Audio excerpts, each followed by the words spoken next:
उदाहरण नंबर आप 4 देखिए, निम्न आंकड़ों में समांतर माध्य ज्ञात कीजिए। ये राजस्थान यूनिवर्सिटी में 2005 में सवाल आया है।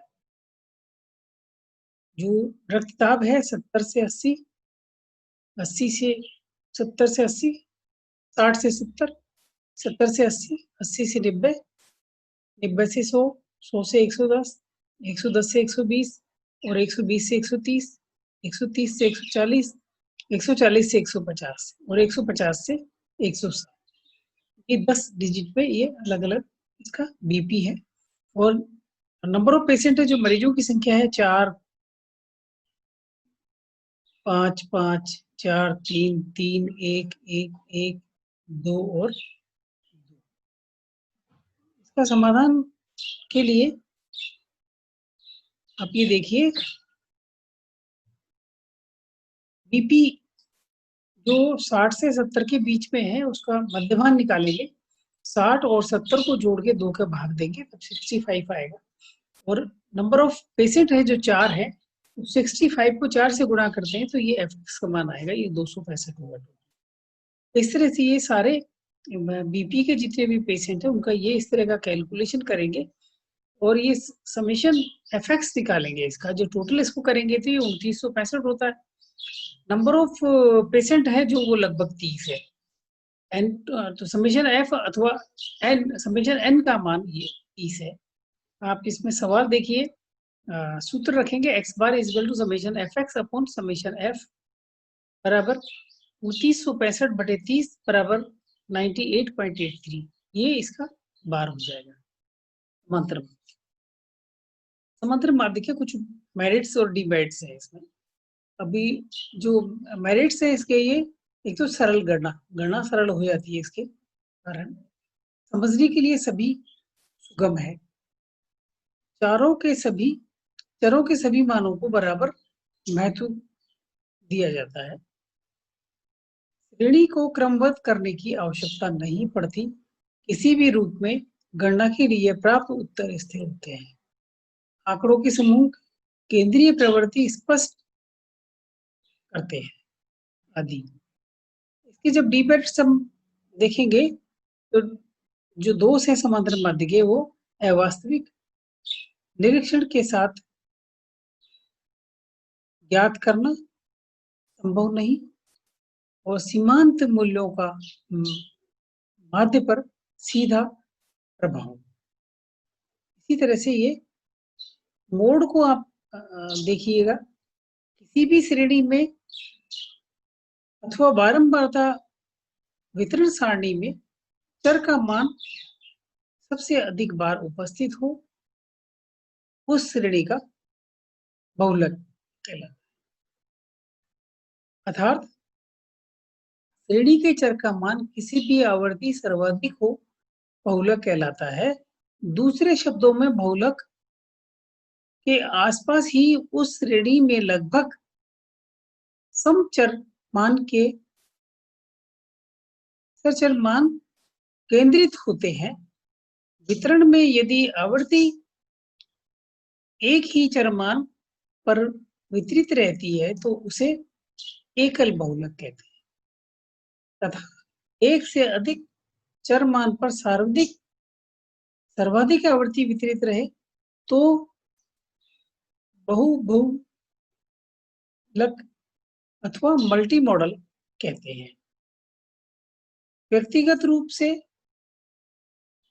एकत्रित किए गए अन्वेषणों में बहुलक की गणना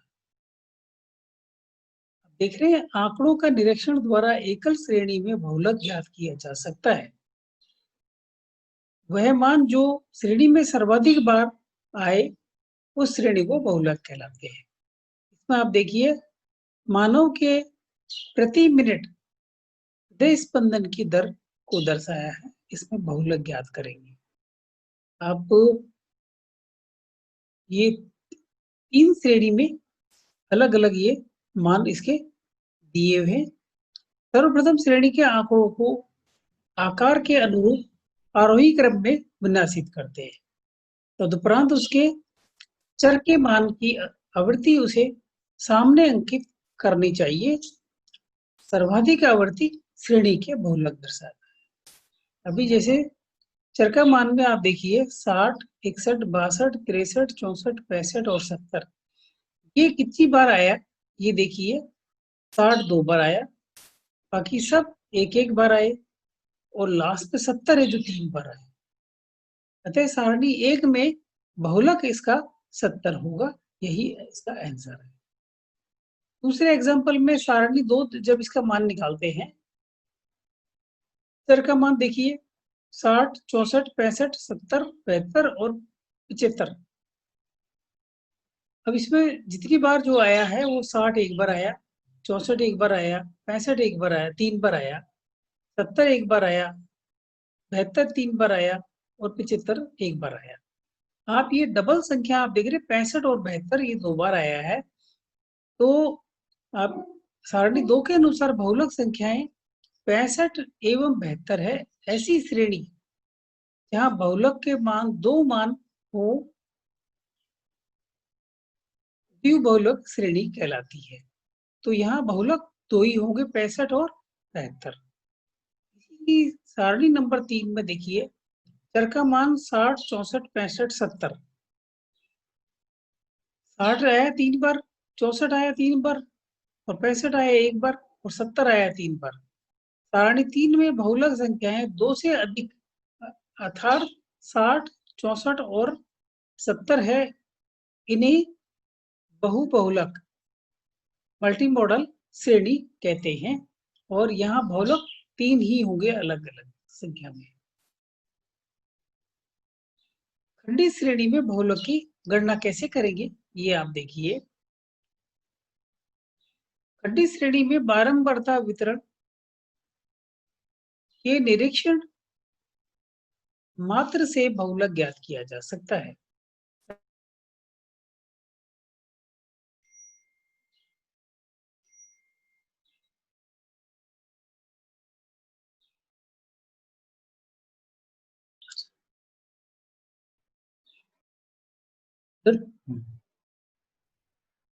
इसमें उदाहरण नंबर 1 आप देखिए, 30 मरीजों के लिए प्रति मिनट हृदय स्पंदन की दर को दर्शाया है।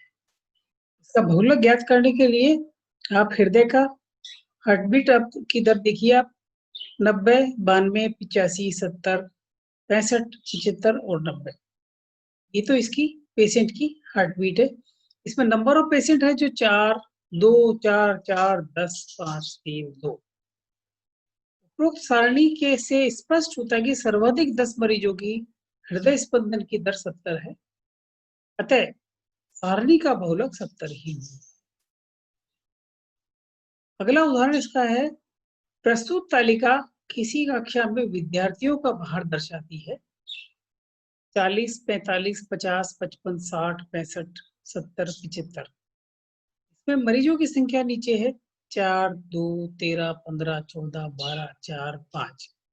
आप इसमें देखिएगा बोर्ड के लिए भार को आप लंबाई में आप 1 से 8 तक की सीरीज में रख दें। 40, 45, 50, 55, 60, 65, 70 और 75। और इधर कॉलम बनाएंगे 1 से 6 हो गया इंडिकेटर। आप ये देखो मरीजों की संख्या 4, 2, 13, 15 ये कंटिन्यू है। इसके बाद में 14, 12, 4, 5। उसके बाद में आप ये देखिए 2 नंबर कॉलम में 1+2। इट मीन्स ये सीरियल नंबर 1+2 है। 3+4, 5+6, 7+8। तो ये 2 के पेयर में ये जोड़ के और कॉलम नंबर 2 में डालेंगे 23 और ये दोनों 26, वही टोटल करेंगे इसका। उसके बाद में 3 नंबर कॉलम में आप आइए 2+3। तो 1 को छोड़ दीजिए और 2 और 3 ये दोनों तीनों ये जोड़ देंगे। और ये आप ये देखिए 2+3 का मतलब होगा कि 2 और 13 ये टोटल 15 आ गया। इसी तरह से ये आगे आप जब 4th कॉलम में जाएंगे 1+2+3 होगा और 4+5+6, 7+8+9। आप ये देखिए 9 तो यहाँ है नहीं, लेकिन ये इसका सूत्र है 7 + 8 पर टाइम क्या हुआ। अब ये देखिए 1 + 2 + 3, ये यहाँ से लेकर यहाँ तक, अब ये देख रहे हैं आप 1 2 3, इसमें यहाँ से लेकर यहाँ तक जोड़ेंगे तो ये आया, और फिर ये देखिए, और उसके बाद में 2 + 3 + 4, तो ये 2 को छोड़ दीजिए, 1 को छोड़ दीजिए, 2 + 3 + 4 ऐसे करके ये इस तरह का, और लास्ट में ये 6 कॉलम में ये आ गया। आप देखिए उक्त एनालिसिस टेबल में 6 कॉलम से तैयार करके बहुलक का मान ज्ञात किया जा सकता है। समूहकरण तालिका में सदैव आवर्तियों का ही समूहकरण किया जाता है। तभी ऐसी सारणी में 6 खाने बनाए जाते हैं और खानों के पूर्व चर के मान अंकित किए जाते हैं। अब ऊपर वाली सीरीज में तो खाना number 1, first, second, third, fourth, 5 और 6, ये इस तरह से ये जो आपको टेबल में समझाया था उस तरह का ये आ गया है। और अंत में ये समूहकरण तरीका के निर्माण के उपरांत विश्लेषण तालिका का निर्माण किया जाता है। इसे बाईं और लेफ्ट साइड के खाने की संख्याएं और इधर कॉलम लिखी जाती है, और राइट साइड में बहुलक के विभिन्न मान अंकित किए जाते हैं। सर्वाधिक आवृत्तियां जिन पर गोला लगाया जाता है अथवा बनवाया जाता है, प्रत्येक चर के मान के समक्ष अंकित की जाती है। और भी है क्या, इसी का विश्लेषण सारणी आप देख रहे हैं, ये इस तरह का ये इसका बन जाएगा ये। और इस सारणी से, उपरोक्त विश्लेषण सारणी से स्पष्ट है कि 55 का मान सबसे अधिक बार आया है, जो 6 बार आया है, तो इसका बहुलक 55 kg हुआ। Thank you.